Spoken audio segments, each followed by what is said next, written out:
Okay, hello. How's everyone doing? Um, these classes are strange because I'm used to been teaching for 40 years, and I'm used to having a group of real life people in front of me. So this is a bit different, perhaps a bit strange, right? But today we're going to return back to the textbook, right? And there is a clear flow here, even though we've sort of taken a detour through Jared Diamond. What Jared Diamond is talking about is fundamental to understanding the next step of this, right? So Jared Diamond has given us a lot of information to help us understand the growth of um, of the food production revolution. And I use that term, although he doesn't, but we'll leave it at that, right?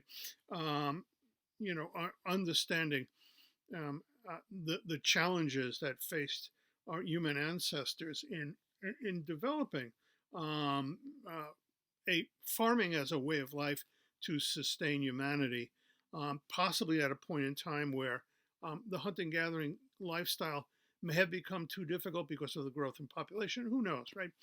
Those are still slightly open questions in a number of regards.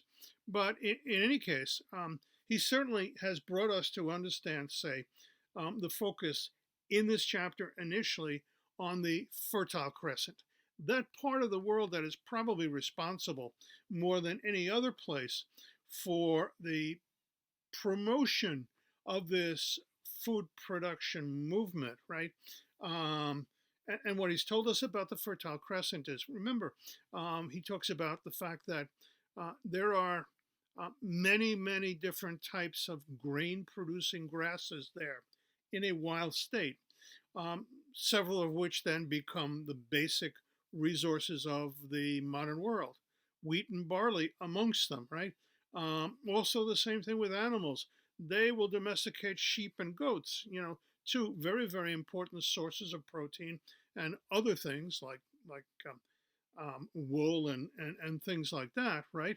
Um, but he takes it a step further, and I want you to remember that too. That in his thesis, remember we start with that very first opening diagram in his book. Right at the start of the chapter, what is it, chapter 5, I guess it is, at the start of part 2, which talks about ultimate and proximate causes, right? And when you go back to the ultimate deep in the past, right, you get this idea of many suitable species available for domestication in both plants and animals occurring in the Fertile Crescent, right, as the first reason for the growth of farming in that particular region, precisely because nature had provided them with examples of truly important wild species that they were able to domesticate. That then becomes the basis. But remember, um, at the highest level, he talks about this east west axis. And what he's talking about there is when things began to percolate a little bit, when things began to sort of boil in the pot of farming, right? Its example could spread widely along an axis that enabled it. You figured it goes from the Atlantic Ocean to the Pacific Ocean in the largest contiguous landmass that we have on the planet, right?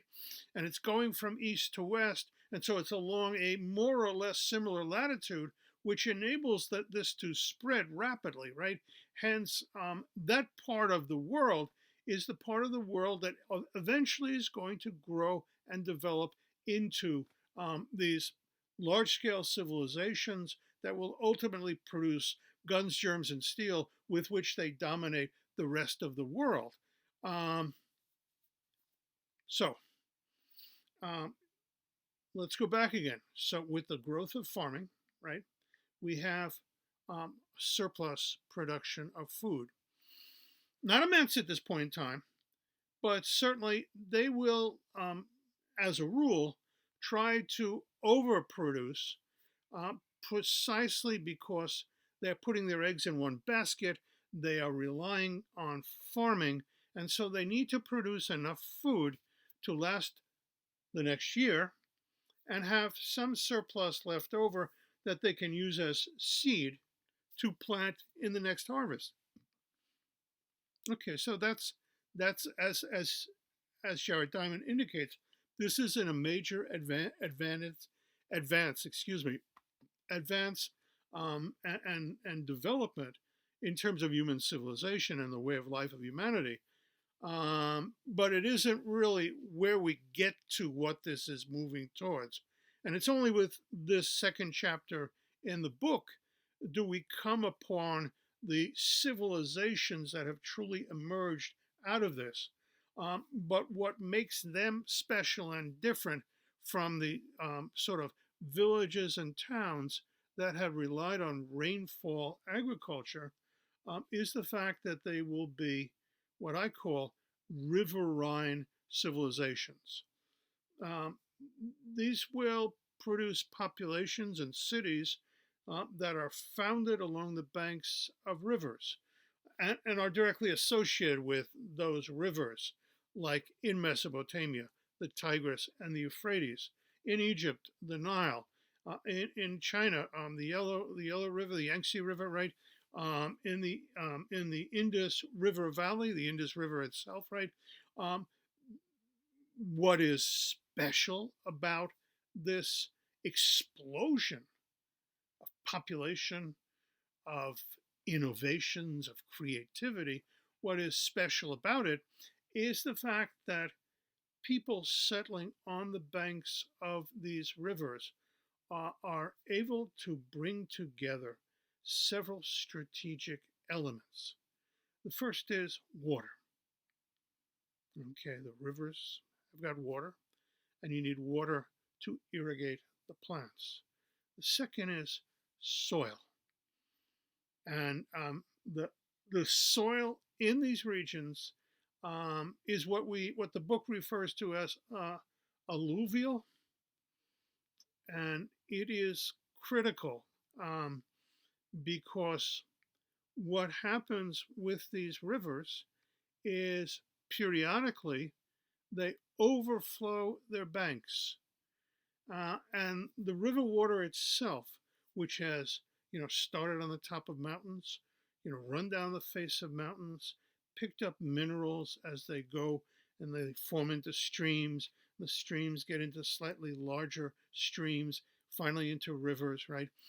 And by the time they get to the lower reaches of those rivers, um, the water itself is deep, dark, brown, rich with material that once the river overflows, it will cover the banks with silt, and as the water sort of sits up there, stagnates, and the sun dries it out, right?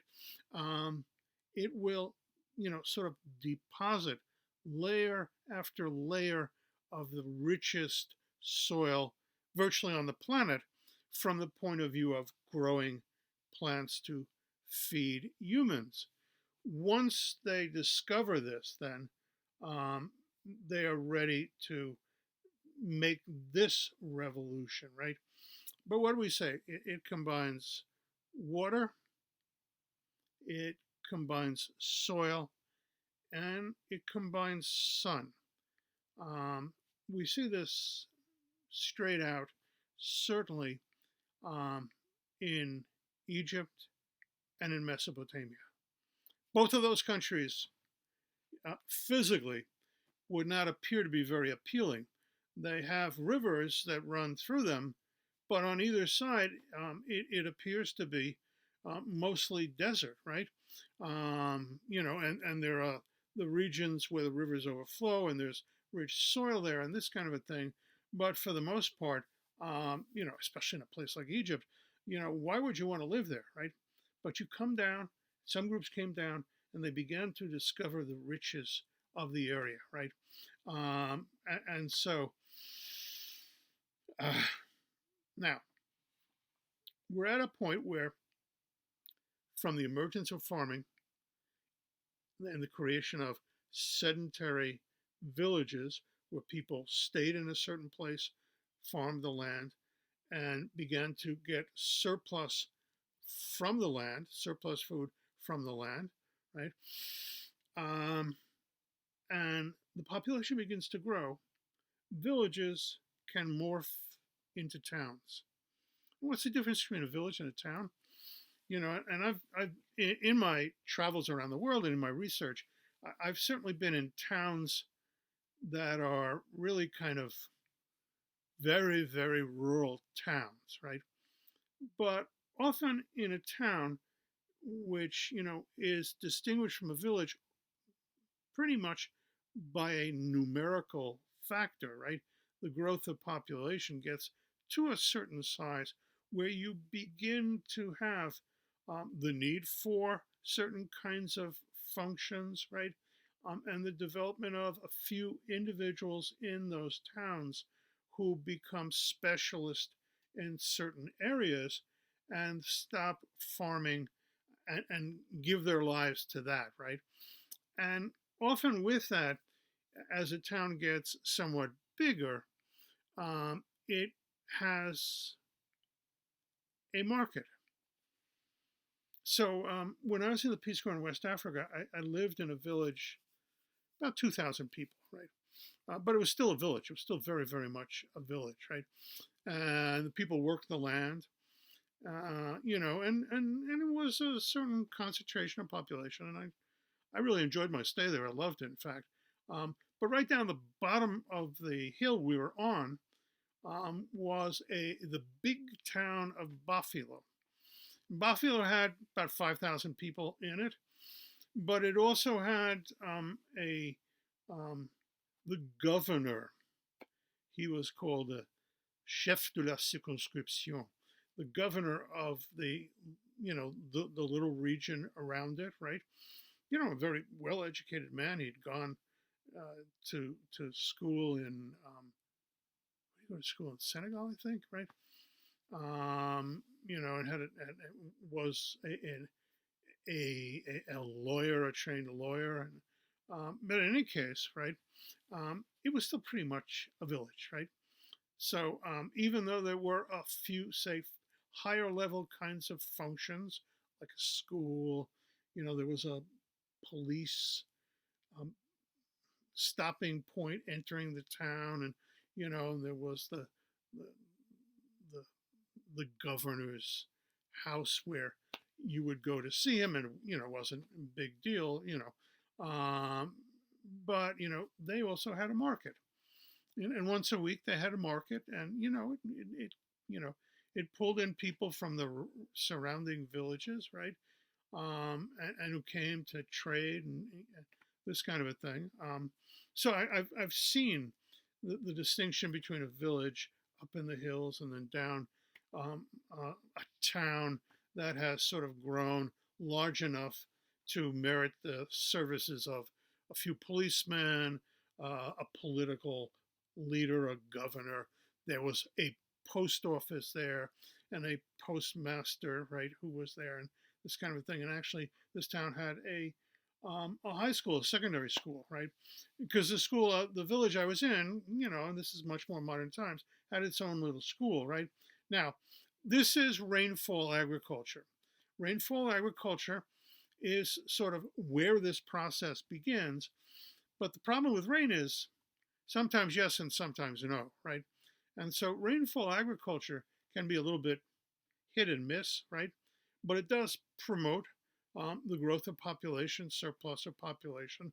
But it puts a lot of pressure on the people to accumulate a surplus so that if the next year the rains don't come, you still have enough to survive, this kind of a thing. We're looking at another revolutionary step with these riverine civilizations. Once they move to those river banks and take advantage of the confluence of water, sunlight, and soil, um, suddenly they're producing what would have appeared to be massive surpluses from the land. And of course there is work required to create, shall we say, an irrigation system that makes this all possible. And so there's initial amount of work put in there. And it would appear, from what we can gather, that, maybe around 4000 BCE, um, this textbook uses BCE. Another textbook that I use in a different history class uses BC. BC means before Christ. BCE means before the Common Era. It's a way of being politically correct and not getting religion involved in what is a date for universal history. Be that as it may, we'll follow the textbook and call it BCE. But anyway, so from at least 4,000 years before the time of Christ, 6,000 years ago, people had started moving into the delta regions at the foot of the Tigris and Euphrates rivers. And you can imagine what it was like. First of all, the soil is terribly rich, and the waters are running sort of around you, and they have to, but they've also grown vegetation there. And so the challenge for those first pioneers who recognize the potential, shall we say, the potential available there, but they must first clear it, prepare it, build irrigation, um, ways of not, ways of controlling the water, canalization, channels, things like that, right? There was a lot of work that had to go into it, but um, over 1,000 years, by the time 3,000 comes around, you have now developed several of the truly significant cities that will comprise the sort of the human and the political basis of Sumerian civilization. The Sumerian city states are the true founders of civilization in many respects. So people had been there since 4000 BCE, if not even earlier than that, right? And they have really sort of by the year 3000 BC, they have developed cities. What the population of those cities were, it's hard to say. But what is important is they developed a system of political organization, which we refer to as city states. Well, I think you all know what a city is, right? Let me see, I think I wrote down the textbook's definition of cities. Okay, so it says a city is a large, well defined urban area with a dense population, to which I would add with a division of labor and the appearance of full time specialists. I consider that to be as important as what the textbook puts in, right? That the division of labor that I've already spoken about in a town means that some people start specializing in certain areas, which means that others must produce food for them. I have a term that I use that you'll probably never see anywhere else, but I refer to these people as food dependent populations. Now, you might challenge that and say, well, wait a second. Everyone is food dependent. We all need food. We all need food to survive. If I work on a farm, I need food. Doesn't make any difference. Everyone needs food. But what I'm trying to suggest with this terminology is there will emerge a group of people who stop working in the fields to produce food and take on other activities. I refer to those individuals as food dependent populations. And as a city gets bigger, now, right here, well, I'm on Long Island, but you're in Connecticut, right? Um, uh, right, right here in Connecticut, right?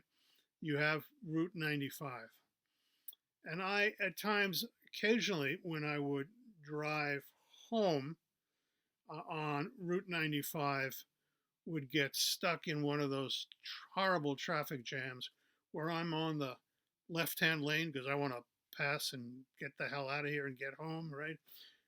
And then I get stuck and I look next to me and I will see a line of what, 18 wheelers, these huge freezer trucks carrying food to New York City. And it's immense, deep food dependent population awaiting the arrival of whatever it is. Think for a second, place like New York, in a week, how many chickens do they consume in a week? How many cows do they kill? How many pigs get slaughtered and sent to Chinatown and elsewhere, right? Um, the food that arrives from the hinterlands, the upcountry, the rural districts into our urban centers, right, is a whole industry. The transportation of these foods in freezer trucks so that they arrive and can immediately be placed into freezers and and storage and this kind of a thing. Um, so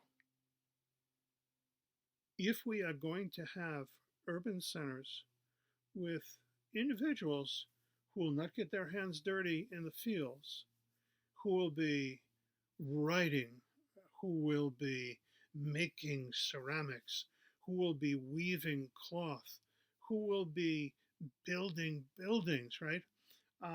If we're going to do that, we need to have in place a system designed to transfer food from the rural areas to the cities.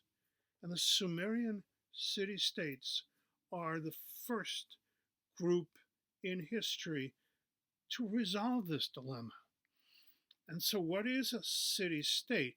There is an inner core of a city, an urban area with habitations, buildings, houses, things like that.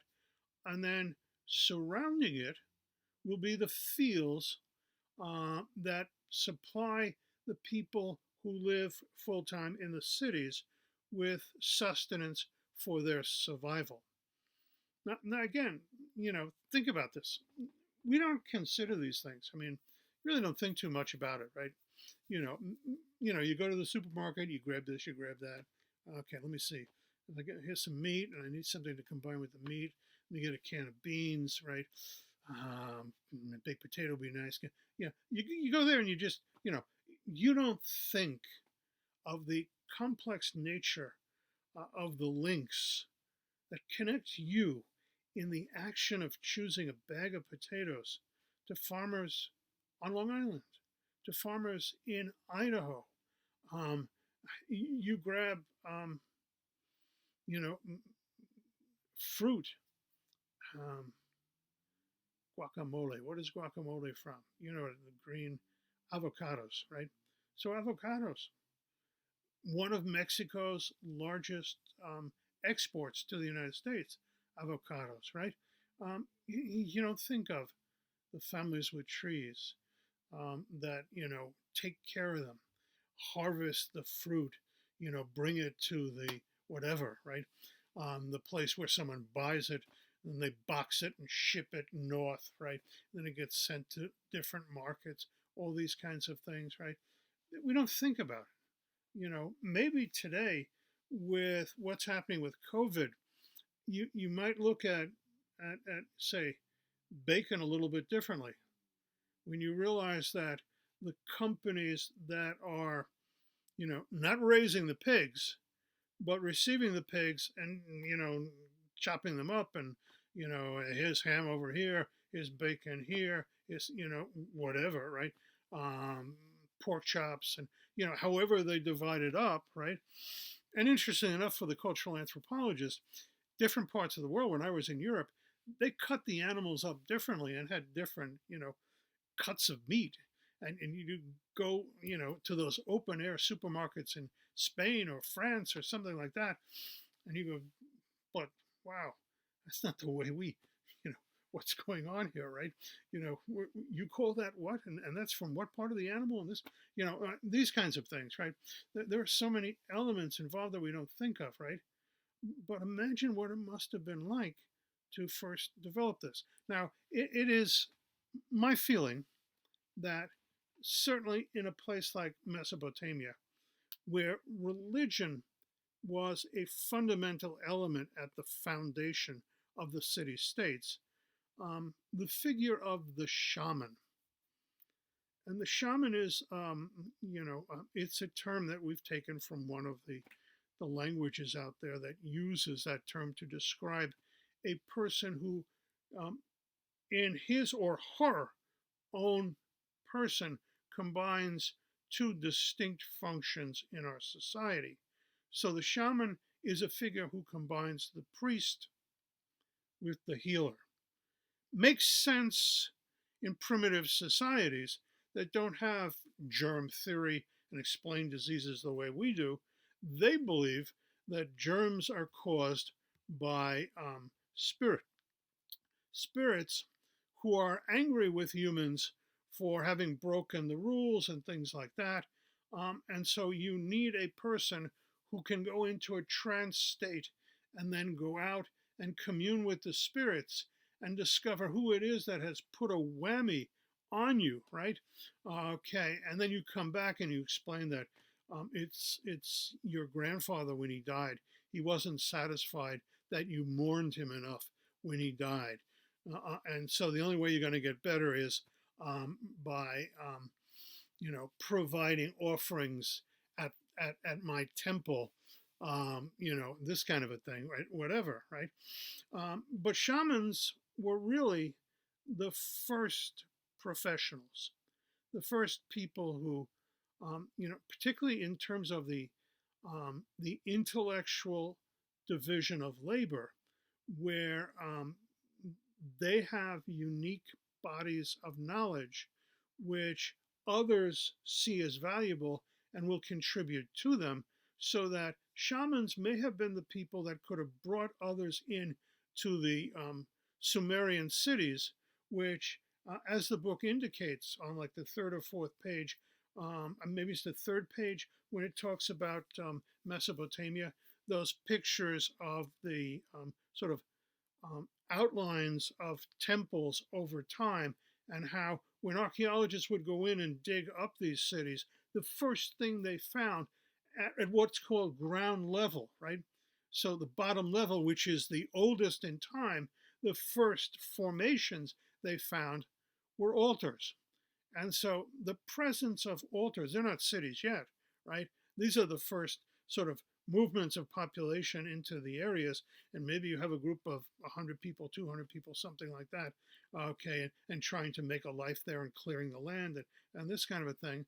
But the presence of those temples there suggests that the shaman who exist in the wild, shall we say, amongst hunter-gatherers, right, would have been the person who already was used to receiving offerings from other people in return for the services of healing that they often made part of their practices, right? Okay, so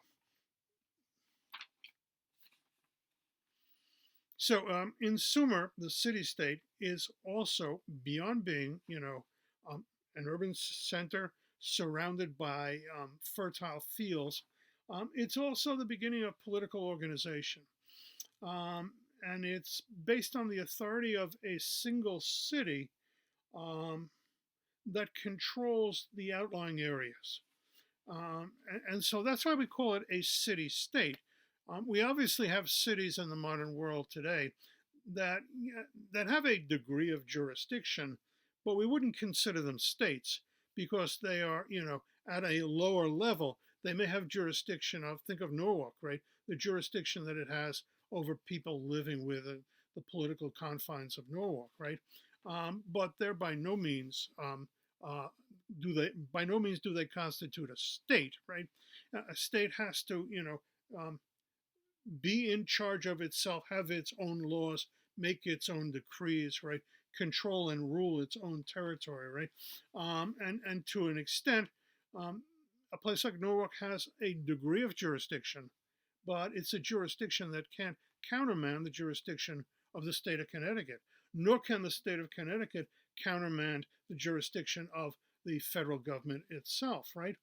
So the city state then um, controls those outlying areas of gardens and agriculture that are needed to feed the urban inhabitants. Now, archaeologists, and going back to those diagrams that are on the third page there, um, in this part of the world, you have what are called tells, Tells. And if you're driving there on a highway and you look over, it looks very much like just an ordinary hill, right? Sort of rounded like that, right? Sort of, shaped up, comes down like that, right? Larger or smaller, right?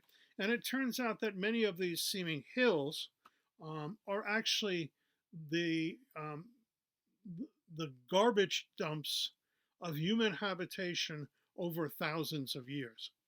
And so the way things work is people establish um, a village, a town, a city in a place that is attractive for whatever reasons, right?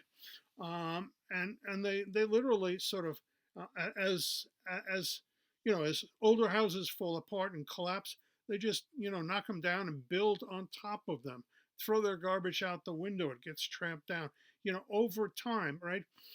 And literally what the archaeologist does is there are effectively layers like this. So here's the bottom of the hill, and then here's the first layer, then here's the second layer, and gradually it sort of has that curved movement of the hill itself. Each one of those layers represents a period of time. And so archaeologists have to go in and dig down and try and determine the level at which we find something and try and date that level so that we can date that civilization. The easiest place to find is the very first one, because when you dig down and suddenly you're at hard rock, you're at base rock, you're at the point of departure for civilization above that area, right? And whatever you find there is the first habitation in that area. And again, as I suggested, what's critical here in each of these city states in Sumeria is the presence of an altar, a shrine, which suggests that right from the beginning, each of these city states grew up around a temple which was dedicated to a god that was considered the god of that city. And indeed, the temple is the abode of that god. And there would often be statues of this temple. And they had bizarre statues of humans sort of standing in adoration of the gods themselves, right?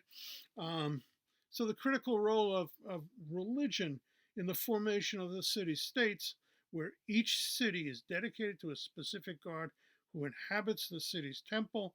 The temple staff then are the earliest elites, the priest in the temple, right? Indeed, they have something like a leadership role there. They will actually be the people who develop writing systems. So Mesopotamia, around the year 3200 BC, something like that, begins developing the first true writing system, cuneiform, which they will take a reed and sort of chop it like this. So, you'd have, let me see, can I do this for you? No, let's see. Like you get that formation and you can put it in clay and you get this wedge-like kind of writing that they call cuneiform. And they initially use it to keep track of the temple transactions. So that cuneiform then was developed, we could say, by the bean counters, by the accountants of ancient civilizations, that the most important thing they wanted to put down was, who had brought what belonged to who, this kind of a thing, how much you owed, what you paid. these kinds of things. And so transactions were kept like that. And they were, it was writing on wet clay. Um, but what will happen is a temple, a city will get invaded and burned to the ground. And there was a library of these tablets that were literally cooked, and they were turned into ceramics being cooked with the city burning around them. And so we have this massive library of cuneiform documents that do date from later on, but they were archiving others. And so, all right, the the individual city states will gradually become market centers, because at this time there's also the growth of pastoralists, people who herd those sheep and goats, um, later camels, finally horses will emerge into the area. And so there are people out there who are producing other kinds of things, and are willing to trade then with members of the city for the surplus foodstuffs that they have. And the people in the city will then, take from them, even things like cheeses, but, animals for them to slaughter and kill for meat, all these kinds of things, right? Um, Over time, the competition between these um, independent city states will sort of force them to wall themselves as a protection against, and gradually begin to look for strong men who will defend the city. And so you're going to have over time, by about 2500 BC, but think about it, if the Sumerian city states were up and running by 3200, we're looking at 700 years of history in which these city states had time to develop institutions like schools. Children would go to school with slate tablets that had a piece of chalk, and they would write stuff on, and we've discovered, they had math problems they would take back to them, doing the area of a field, and geometry they knew, they knew mathematics, addition, subtraction, right? These kinds of things. We're going to see similarly in Egypt the development of mathematics there as well, right?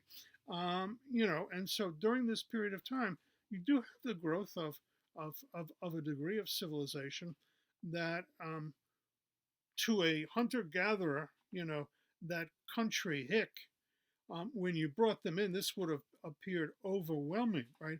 The size, and indeed that was part of what they did with their temples. The temples will grow, and ultimately they will develop into what are called ziggurats. Your textbook has an excellent picture of the ziggurat in Ur, one of the major cities in this southern region of Mesopotamia, where Sumer and Sumerian civilization is concentrated, right?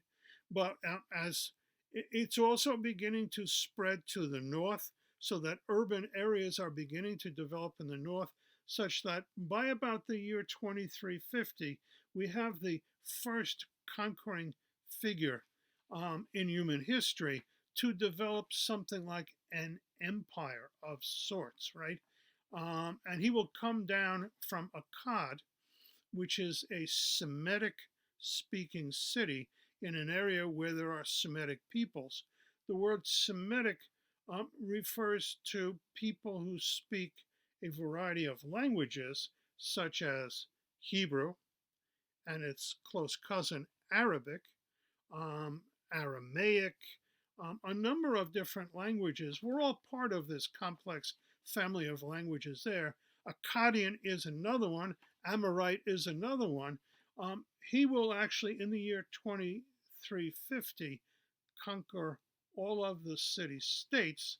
And for 150 years thereabout, there will be control exercised over the city states by outsiders. By this time, as I mentioned, the temples in those cities have grown into what we call monumental architecture. The ziggurats are interesting structures. Again, there's a really nice picture of them. You can see they have a stairway up to the top, and the altar is on the top. And in fact, there is no interior to these buildings. They are rather bizarre, right? They are baked bricks on the outside, um, dirt bricks on the inside, and then the interior was filled with dirt. So they would have had lines of, workers from their cities carrying baskets of dirt on their heads up the stairs and throwing them down, and they filled it up. Once they filled it up completely, they covered the top with bricks, and they made then a place where they could go up and be closer to the gods, because the gods are in heaven. And the idea then is to speak to the gods from the ceiling of it, right? Um, After about 2500, when you begin to develop palaces and king like kinds of figures, you're going to have two powerful figures in these city states, the Sumerian city states. One is the king, who is now a secular military and administrative leader, and the other is the chief priest of the temple, right? And what you get is this union of you know um, secular power and religious power, right? Each reinforces and needs the other and supplies the other with help, right? Now, in the Sumerian cosmology, in their understanding of what it was that human life was about, they really believe that humans are born to serve the gods, and that is that, and you see that fundamental belief all the way through those first formations, first tiny villages with an altar at the middle, all the way up through the ziggurats, right? Um, okay, so the society that develops in Sumeria will be marked by clear social hierarchies, although at the beginning it does seem that there's a transfer of more tribal equality. And so, what they had at the start was assembly of elders, which really harkens back to sort of popular assemblies in in in in smaller villages in Spain, where I've done some research. There were villages that had this tradition of, um, the father of the family would meet once a month and they'd make decisions for the village, based on what they could control and this kind of a thing. So it would seem like that got transposed over from the earlier sort of perhaps rainfall agricultural types of people who are used to that to the earliest institutions in these towns. But over time, as it grows and as the sort of the temple precinct begins to grow, and you begin to get whole parts of the town having artisan workers' shops in them, right? You're getting this social hierarchy, right? Where you have the king and the priest at the top, followed by bureaucrats. The scribe is one of the most important bureaucrat because the control of writing and indeed the sort of the recording of the history and those kinds of things right from the start are critical to maintaining political power. And you get supervisors who are going to be in charge of water flow in the irrigation systems. You have the craft workers that I mentioned. And at the very bottom, you're going to have workers who are free but often dependent on families, and they live within the recent the area that they control, right? Um, Inside the family, you have a great deal of male dominance. Um, Husband and the wife then, um, as we will see in the Code of Hammurabi, have almost a contractual relationship in marriage, right? And of course, the growth of scribes, who are going to record things like the kinship of kings, stuff like that. And at the end of this period, as we see, um, there's going to be a northward movement along the Tigris and Euphrates up into the hill country, until finally a figure like Sargon of Akkad will come from the north to the south, conquer that area, control it for a century and a half, lose it then to the city of Ur, which will have the dynasty of Ur that will last for 200 years, which is to say, one of the city states of the South now dominates the other city states.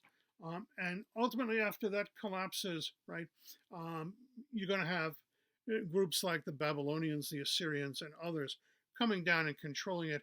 And at that point in time, the Sumerians kind of disappear from history, although it must be said that much of their rituals and their beliefs and their stories and things like that will be carried on by others, because when those other places started getting into civilization, Sumer was the very embodiment and the epitome of high civilization itself, right?